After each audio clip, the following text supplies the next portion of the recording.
Hello tout le monde, j'espère que vous allez bien. On se retrouve aujourd'hui pour une nouvelle vidéo que j'avais pas vraiment prévu de faire. Mais bon, les circonstances ont fait que.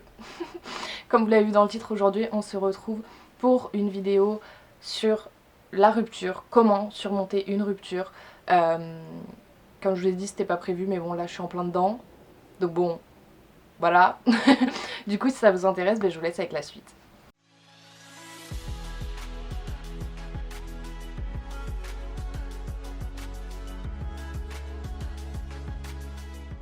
Alors, je voulais juste commencer par dire que ce que je vais dire dans cette vidéo, c'est plus des petits tips pour surmonter une rupture parce que évidemment tout le monde réagit différemment. Je réagis différemment de vous, vous allez réagir différemment que votre meilleur ami ou enfin peu importe. Donc je suis pas là pour vous dire il faut faire ci, il faut faire ça. Chacun réagit différemment, chacun a un processus différent. Mais je voulais quand même vous donner des petits tips parce que ça peut aider. Première chose qui est hyper important je trouve, c'est de vous trouver des passe-temps. De vous trouver des choses qui vous passionnent, de trouver des activités qui vont vous porter en fait et qui vont faire en sorte que au moins le temps de cette activité, vous n'allez pas penser à cette personne, vous n'allez pas penser à la relation, à la rupture, etc. Et autre chose qui est assez cool aussi quand on a trouvé des activités comme ça, c'est de les partager avec ses amis, de les partager avec son entourage, parce que je sais, je suis en plein dedans, l'entourage est vraiment hyper important lors d'une rupture, surtout quand elle a été violente ou quand on le vit très mal. Chacun vit les choses différemment. Il y a peut-être certains d'entre vous qui vivent les ruptures hyper bien. Moi je sais que c'est pas du tout mon cas. Mais l'entourage est vraiment hyper important. J'ai l'impression que je suis un peu trop éclairée. Attendez. Je sais pas si c'est mieux. Bref. Autre chose, il va falloir commencer par soigner vos blessures à vous. Il va falloir commencer par vous occuper de vous.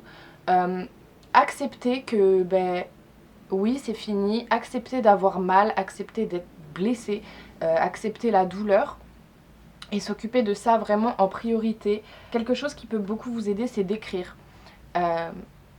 Écrire votre histoire avec cette personne, écrire vos sentiments, que ce soit vraiment des sentiments d'amour ou des sentiments de haine, enfin peu importe, écrire, moi je sais que ça m'aide énormément et ça m'a vraiment beaucoup aidé aussi dans mes autres ruptures. Écrivez votre histoire pour vraiment exprimer tout ce que vous ressentez, toutes vos émotions, tous vos sentiments, tout ce que vous avez sur le cœur, même si vous le faites lire à personne, c'est pas grave, enfin je veux dire, juste au moins, enfin je sais que écrire, ça libère quand même pas mal. Autre chose aussi que je trouvais assez important, c'est de ne pas vous maltraiter en parlant tout le temps. Je sais que moi il y a eu des ruptures où j'avais énormément besoin d'en parler et d'un côté ça me faisait du bien d'en parler, mais en parler tout le temps ça me faisait aussi pas mal de mal. Et on dit souvent quand ça va pas, oui mais il faut parler, il faut exprimer ce que tu ressens, nanana. Oui, ça je suis d'accord, mais pas tout le temps.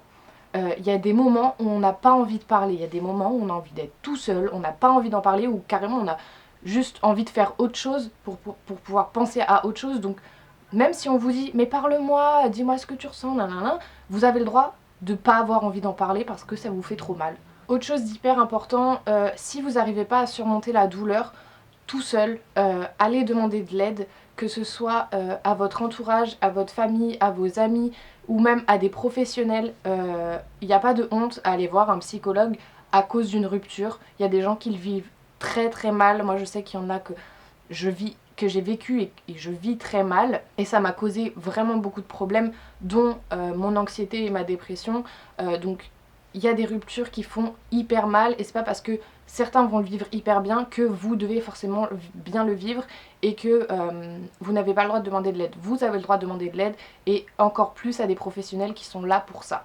Donc comme je vous ai dit, il faut savoir, une fois que la rupture a été faite, une fois que c'est acté, il faut savoir accepter, il faut savoir comprendre parce que on a forcément, enfin forcément, encore c'est différent pour tout le monde, mais il y a souvent une sorte de phase de déni, c'est un peu comme un deuil en fait.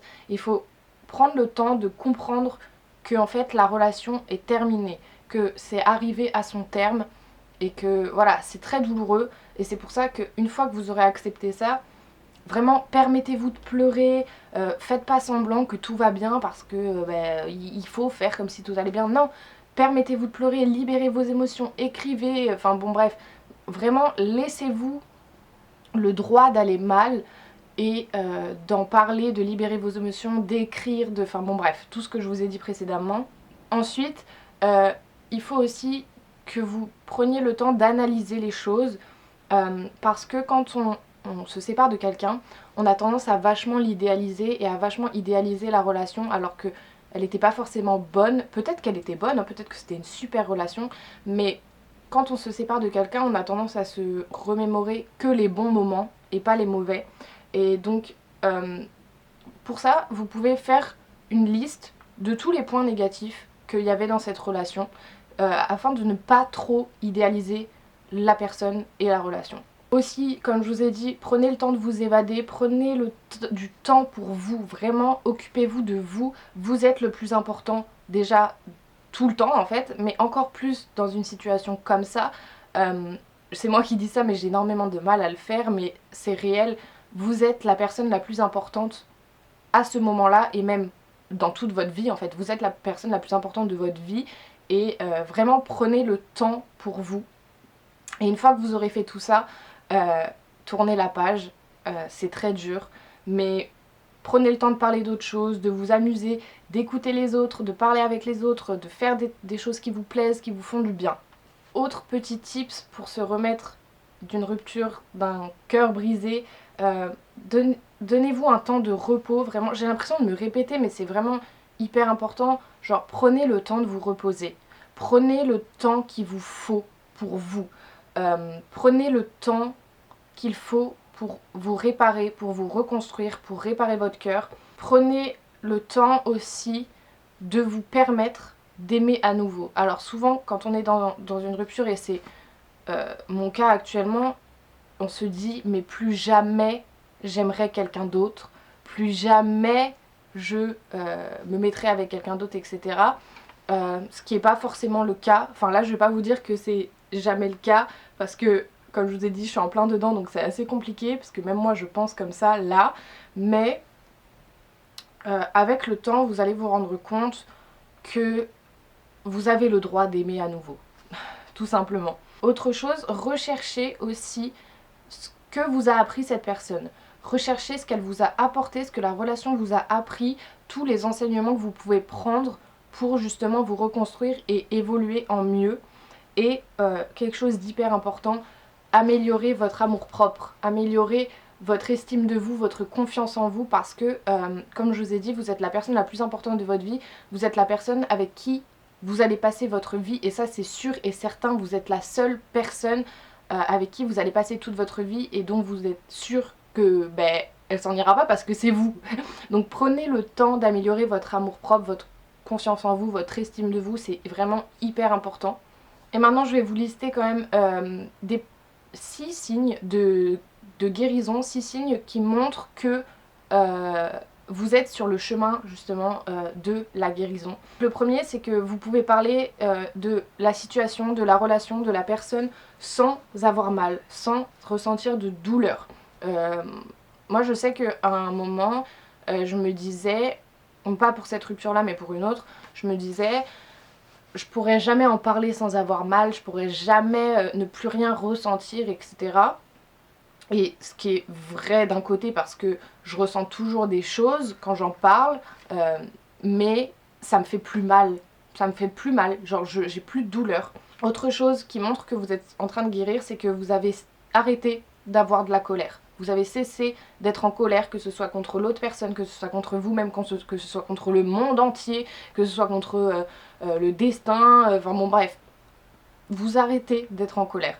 Autre chose aussi, c'est que maintenant vous arrivez à montrer ce que vous ressentez et à plus forcément le cacher, à ne plus être dans ce repli sur soi qui est souvent très fréquent quand on est dans une situation difficile. Enfin ça dépend des gens, mais moi je sais que j'ai vraiment beaucoup tendance à me replier sur moi. Et quand vous êtes en train de guérir, de vous reconstruire, vous osez plus montrer ce que vous ressentez.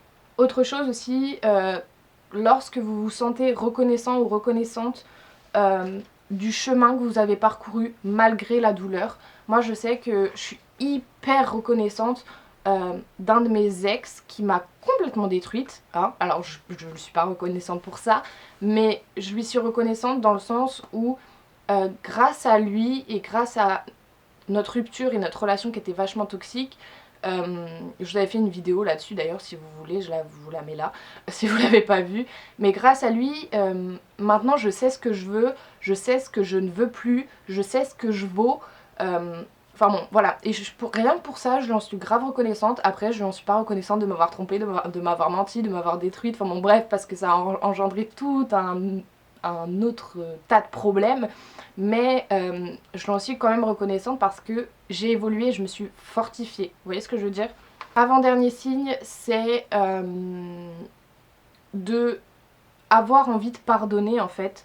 De pardonner à la personne qui nous a fait du mal, sans forcément lui dire, mais juste lui pardonner pour soi, pour ne plus être rongé justement par la colère, par la rancune, etc. Et juste pouvoir lâcher prise là-dessus. Et le dernier signe qui montre que vous êtes sur le chemin de la guérison, c'est que vous savez vous écouter et vous êtes beaucoup plus attaché à votre bien-être. Ça, j'ai l'impression que ça va un peu avec la confiance en soi, l'estime de soi. Plus on a d'estime de soi et plus on va être attaché à notre bien-être et plus on va faire les choses pour nous et les choses qui nous font du bien. Donc si vous êtes à ce stade-là, c'est que vraiment vous êtes, je dirais même presque à la fin de la guérison. Du coup voilà, cette vidéo est terminée, j'espère qu'elle vous aura plu. N'hésitez pas à me dire dans les commentaires comment vous vivez vos ruptures, si j'ai pu vous aider même un tout petit peu, ça me ferait vraiment trop plaisir. Donc n'hésitez pas à me dire ça dans les commentaires, à lâcher un petit pouce bleu, à vous abonner, à activer la cloche si c'est pas déjà fait. Et puis moi je vous fais des gros bisous et je vous dis à bientôt.